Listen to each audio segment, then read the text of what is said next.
Сайн байцгаана уу? Энд маа чтаа байна. За. Үнэхээр сонсогчтой сонсогдов.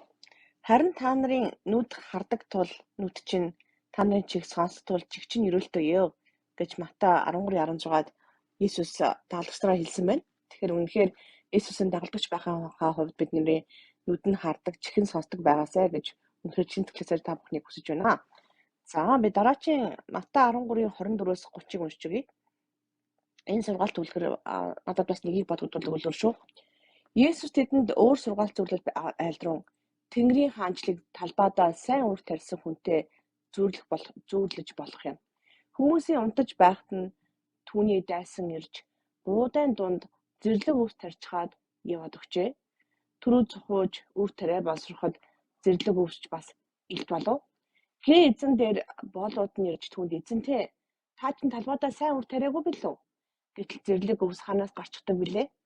Гэхэд эзэн тэдэн дайсан үнийг хийжээ гэж боолууд нь тэгвэл бид явж тэдгэрийг зулгааж оолохыг та хүсэх болов гэсэн тэр хэрэггүй.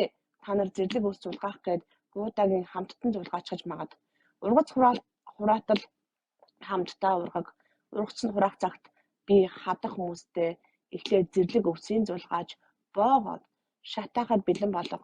Харин буудагийн цуглуулж амбарт хийцгээ гэж хэлнэ гэв. Тэгэхээр энэ хүн сайн өвс тарьж л дээ. Хамралтаа яасан байна. Дайсан ирээд хизээ ирсэн гэж байна. Хүмүүсийг унтаж байхад нь буюу мдээгүй байхад нь хүчээд сим юм буруу өвс тарьсан байна. Тэгээд зэрлэг өвс тарьчихсан байна.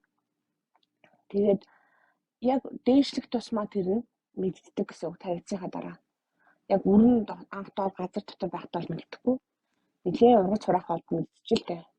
Тэр энэ үед би нэг хүнээс чөлөөлт хийдгүү, чөлөөлт нэтгэдэггүй нэг ахлагч байсан. Тэгээд тэгсэн мөртлөө иш үзүүлэг бол асуудаг. Тэгээд хамт ярьдаг бид нар найзууд бас тийм хүмүүстэй. Би ер нь олон хүмүүстэй, олон төрлийн итгэгч нартай найзууд өөрийнхөө сэтгэл өмшил итгэдэг. Тэлээгээ бид тэднийг одоо энэ чинь зөв, миний арга зөв ч юм уу таних буруу байна гэж хэлдэггүй. Ягаад гэвэл бид өөр эрхтүүд тухайн хүний хувьд хөл тэр бол үнэхээр сайн хөл буюу сайн мэдээ сайн явдаг хүн байгаа. Гэхдээ чөлөөлтөнд орол жишээлбэл яг энэ ишлэг ирээд харж гэнэ үү биднэрт ингээд муу ус таригдсан биднэрт ийм одоо муу сус байж болно тэрийг хэлнэ.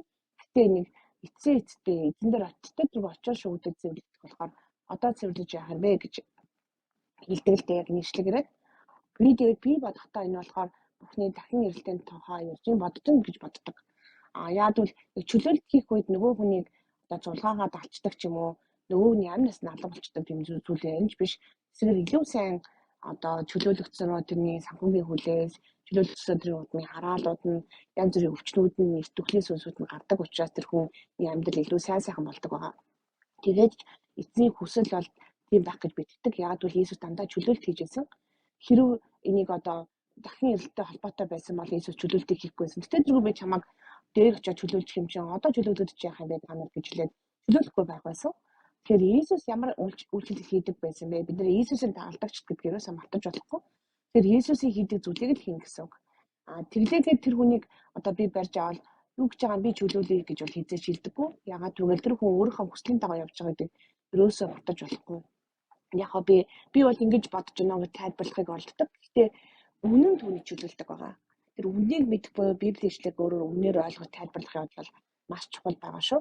Би болохоор үүнийг юутай зүйрлдэг юм гэвэл Матай 25:39-46-таа зүйрлдэг байгаа. Яг л эзэн хон чанаа ялгаж байгаатай адилхан ялгадаг байгаа. Хүний хүү алдраа дуусхан бүгд тэнгэр элч нарынхаа хамт ирж өөрийн сүлж авахлан цэнтэдээ замрах болно. Тэр бүх үндэстнийг өнөө цуглуулж хончин хонио яманаас тусгаарладаг шиг тэр тэднийг нэг нэгнээс нь тусгаарлаад хонио өөрийн баруун талд ямаага зүүн талд нь байлгана. Тэгээд ямаагаа биш ямааг тэгээд хаан өөрийн баруун талд байгсад хандан хэлнэ. Миний эцгээр өрөөгдсөн. Нааш ертөнцийн сүрээс танад бэлтгэсэн хаанчлыг өвлөн авсгаа. Учир нь намайг үзэж байхад та нар надад идэх юм өгсөн. Намайг цангаж байхад уух юм өгсөн. Намайг харь үнд хүн байх байтал урьж оруулсан. Эцгэн байхад ба намайг хувцсан өвчтөй байхгүй намайг эргэж байсан шоронд байхад минь над руу ирсэн билээ гэд зөвхт хүмүүс түн эзэн бид хизээ таныг өсөж байхыг тань хараад хоолож сангаж байхыг тань хараад уух юм өгсөн юм бэ? Хизээ бид таны хай газрыг байхад тань хараад үрж оруулан өцгөн байхыг тань хараад өвчлсөн бэ? Хизээ бид таныг өвчтөй байхад тань хараад эргэж шоронд байхыг тань хараад очсон бэ гэж хэлэх болно. Тэд хаан тэдний үнээр би танарт хэлье. Таны эдгээр ах дүүсийн маань нэгэнд нь тэр байтугай хамгийн дордт нь тийхэн хандсан бол надад хийсэн хэрэг гэж хэлнэ. Тэгээд тэр өөрийн зүүн талд байх хандан хараад тастаа надаас зайл. Девол болон түүний тэнгэрлэгч нарт нь илгэсэн мөнгөт галт ор. Учир нь та нар намайг үзэж байхад идэх юм өгөөгүй. Сангаж байх чинь уух юм өгөөгүй. Намайг хар газрыг байхад урьж оруулаагүй. Өсгөн байхад мэл буцлаагүй. Өвчтөй болоод шоронд тахтан над руу ирээгүй гэж хэлнэ.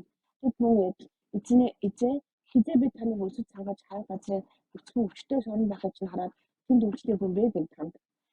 Тэр хариуд нь үнээр би танарт хэлье. Та нар эдгээр хамгийн доодд нь энэхүү үйлдэгэн бол надад чирээгүй хэрэг гэж хэлнэ. Тэд мөнгө шийтгэл харин зөвхт хүмүүс нь мөнгө амьд орохын гэж ялтлаа. Тэгэхээр та бас сургаал зурлуудыг бас өөрийнхөө тайлбарлаж оролдохоос илүү Иесус юу гэж тайлбарлах бол гэж сайн бодороо. Тийм учраас заавал ариун сүнстэй уншдаг байгаа шүү. Тэр бол маш чухал шүү. За та бүхэн ариун сүнстэй байх бол